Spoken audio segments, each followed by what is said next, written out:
وعلی آلہ وصحبہ اجمعین اما بعد۔ اللہ تبارک تعالیٰ کا عظیم احسان ہے کہ اللہ تعالیٰ کی عبادت کے لیے ایک جگہ کو خاص کیا جا رہا ہے اور اس کے لیے ہم سب لوگ یہاں پر جمع ہیں۔ سجدہ کی جگہ کو مسجد کہا جاتا ہے، لیکن مسجد ایک اصطلاحی لفظ ہو گیا ہے جس کا خاص معنی، خاص پس منظر، خاص اس کی تعریف ہوتی ہے۔ اسی طرح سے نماز پڑھنے کے لیے جگہ خاص کی جاتی ہے، اس کو باضابطہ مسجد شرعی کا حکم نہیں آتا، اس کو نماز ہال بھی کہا جاتا ہے، نماز خانہ بھی کہا جاتا ہے، اور اسی کا نام مصلی بھی ہے۔ صلاۃ مانے نماز اور مصلی مانے نماز کی جگہ۔ تو آج ہم لوگ یہاں پر نماز کی جگہ بچیوں کے لیے خاص کر رہے ہیں اور اس کے لیے اس کام کا آغاز کیا جا رہا ہے۔ اس کی بنیاد باضابطہ 24 دسمبر 2023 کو پڑی تھی، لیکن ظاہر سی بات ہے مدرسے کے حالات ایسے نہیں تھے کہ اس کی تعمیر کا کام آگے بڑھ سکے، اس لیے 1 سال تاخیر ہو گئی اس کام میں۔ تھوڑا سا یہاں پر راستے کا بھی مسئلہ رہتا ہے، مٹیریل آنے میں بھی دقت ہوتی ہے، اس کی وجہ سے بھی کام میں تاخیر ہوئی۔ اب پھر اللہ تعالیٰ کے بھروسے اس کام کا باضابطہ آغاز کیا جا رہا ہے۔ نماز ہال معہد الطیبات کے لیے زیادہ اہم ہے۔ اس کی وجہ یہ ہے کہ یہاں پر نماز پڑھنے والی بچیوں کی تعداد زیادہ ہے۔ یہ بچیاں ابھی تقریباً 150 کے قریب بچیاں ہیں یہاں پر۔ ایک تو یہ ہے کہ یہ بچیاں ظہر کی نماز کم سے کم روزانہ پڑھیں گی، 150 بچیاں۔ اس کے علاوہ آپ جانتے ہیں کہ ملک کے جو حالات ہیں، ان حالات میں لوگ اپنی بچیوں کو اپنے علاقے سے باہر بھیجنا، اس میں بڑی دشواری محسوس کر رہے ہیں۔ یہاں سے پہلے ہماری بچیاں علم دین حاصل کرنے کے لیے گجرات جاتی تھیں، لکھنؤ جاتی تھیں، لیکن اس میں کئی پیچیدگیاں ہیں۔ ایک تو سب کے حالات ایسے نہیں ہیں کہ اتنی دور بھیجا جائے اور ان کا خرچ پورا کیا جائے۔ دوسرے یہ کہ سارے لوگوں کے گھر میں ایسے افراد نہیں ہیں جو سال میں 4 مرتبہ جائیں لانے یا پھر واپس لے کر کے آئیں۔ لڑکوں کے مدرسے میں چھٹی ہوتی ہے، وہ لڑکے دوسرے لڑکوں کے ساتھ چلے آتے ہیں۔ لڑکیوں کے مدرسے میں پابندی ہے کہ گارجین ہی لے کے جا سکتا ہے، اور اس میں بھی محرم گارجین آئے گا۔ وہ گارجین جس سے نکاح کی حرمت ہوتی ہے وہی گارجین۔ اپنا چچا آ سکتا ہے، اپنا ماموں آ سکتا ہے، اپنا بھائی آ سکتا ہے، والد صاحب جا سکتے ہیں۔ ان کے علاوہ جو دوسرے چچیرے، ممیرے، کھلیرے، پھپھیرے ہیں، ان کے بھی آنے کی گنجائش نہیں ہوتی ہے۔ ظاہر سی بات ہے سب کے پاس ایسے افراد نہیں ہوتے ہیں، اور جن کے پاس افراد ہیں ان کے لیے لانا اور لے جانا مشکل ہوتا ہے۔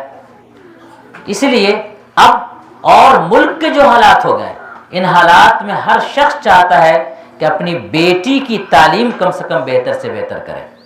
ان حالات میں بہت سارے لوگوں کا شدید تقاضا ہے کہ معہد الطیبات میں بچیوں کو رکھا جائے، دارالاقامہ میں۔ ابھی تک دربھنگہ شہر میں کرائے پر بچیوں کو رکھتے ہیں، لیکن ظاہر سی بات ہے مکان کسی اور کا، ہم بچیوں کو رکھیں۔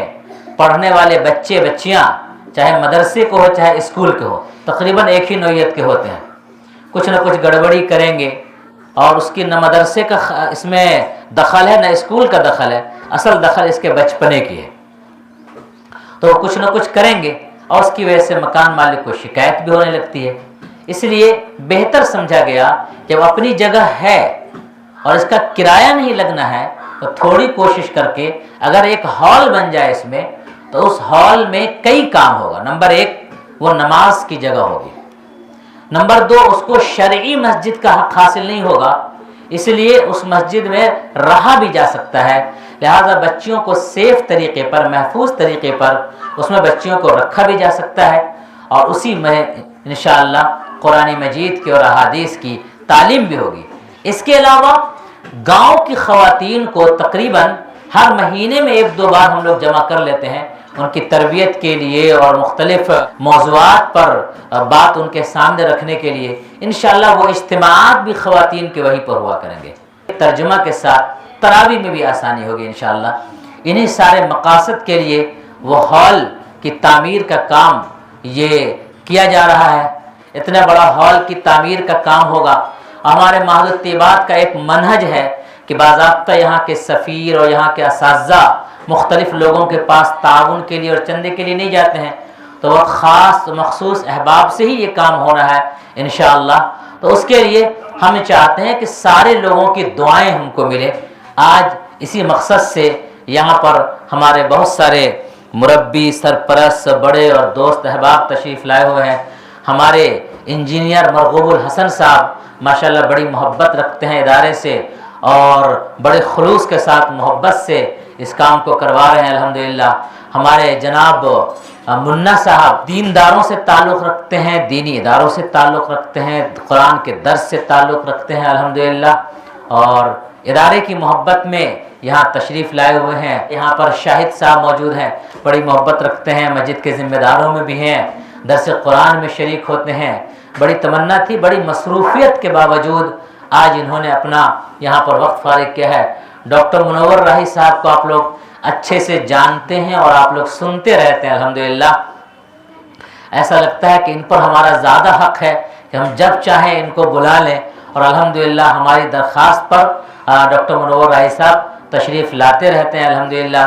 ان کا اور ان کے ذریعے الحمدللہ بڑا تعاون بھی رہتا ہے۔ ہمارے وکیل صاحب ایڈوکیٹ عرفان صاحب یہاں پر تشریف فرما ہے، ماشاءاللہ ان کا اور ان کے اہل خانہ کا بڑا تعاون رہا ہے اس ادارے میں، دلی محبت رہی ہے، دلی تعلق رہا ہے، اور ماشاءاللہ وقتاً فوقتاً ادارے کے لیے قربانی دیتے رہتے ہیں۔ بڑی تمنا تھی، بہت دنوں سے تمنا تھی کہ آپ تشریف لائیں۔ آج الحمدللہ فیملی کے ساتھ تشریف لائے ہیں۔ معہد الطیبات کی سرزمین پر ان تمام لوگوں کا استقبال ہے، خیر مقدم۔ کہہ سکتے ہیں کہ پرانی پیڑھی سے الحمدللہ دین سے، نماز سے، قرآن سے، اہل دین سے جو ان کی نسبت رہی ہے، ان کا رشتہ رہا ہے الحمدللہ، وہ قابل فخر ہے اور باعث رشک ہے۔ انسان کو رشک کرنا چاہیے۔ مہاراج گنج کی مسجد کی خدمت انہوں نے رضاکارانہ طور پر اپنے سر پر لی ہے، اور مریضوں کی خدمت کے ساتھ پابندی سے اپنا وقت اللہ کے گھر کی خدمت کے لیے نکال لینا یہ بہت بڑی بات ہے۔ بڑی تمنا تھی، بڑی آرزو تھی کہ ڈاکٹر ہدایت اللہ صاحب یہاں پر تشریف لائیں۔ آج ہم خوش ہیں کہ آپ یہاں پر تشریف لائے ہیں۔ ہمارے حضرت مولانا تنویر صاحب ماشاءاللہ یہاں پڑھاتے ہیں، ہماری بچیوں کی تربیت کرتے ہیں الحمدللہ، اور ادارے میں ایک سینئر مربی کی حیثیت سے الحمدللہ ہیں۔ تو میں ان تمام لوگوں کا، ہمارے بھائی صاحب بھی آج انہی کی رہنمائی اور رہبری میں ہم یہاں تک آئے ہیں، تو ہم سب کا زین الدین صاحب، ہم ان کا بھی استقبال کرتے ہیں، خیر مقدم کرتے ہیں، اہلا وسہلا مرحبا کہتے ہیں، خوش آمدید کہتے ہیں، اور یہ تمنا کرتے ہیں کہ آپ ان ساری بچیوں کے لیے دعا کیجئے۔ میں نے اللہ کے توکل پر ایک لفظ کہا ہے، میں اس بات کو بار بار دہراتا ہوں، آج بھی دہرا رہا ہوں۔ پہلے یہ جو پلر بنا ہے یہیں تک مدرسہ تھا پہلے، اور یہ جو نیچے زمین دیکھ رہے ہیں، اس زمین پر نئی مٹی ڈالی گئی تھی، اور 1 مارچ سے چونکہ مجھے تعلیم شروع کرنی تھی، تو جب پہلے دن ہماری بچیاں اس زمین پر بیٹھی چٹائی بچھا کر کے، تو ان بچوں کے کپڑے تر ہو گئے تھے، بھیگ گئے تھے۔ اب میرے آنکھوں کے سامنے اندھیرا تھا کہ ہمارے پاس کوئی انتظام نہیں ہے کہ بچیوں کے بیٹھنے کے لیے کچھ اور کیا جائے۔ ایک شکل تھی کہ چند چادریں تھی مختلف طرح کی، ہم نے ان چادروں کو بچھانا شروع کیا، کپڑا کم سے کم تھوڑا سا بچے، لیکن مٹی چونکہ بالو والی تھی اور اس سے پانی رس کر کے آتا تھا، پھر بھی کپڑے بھیگ گئے۔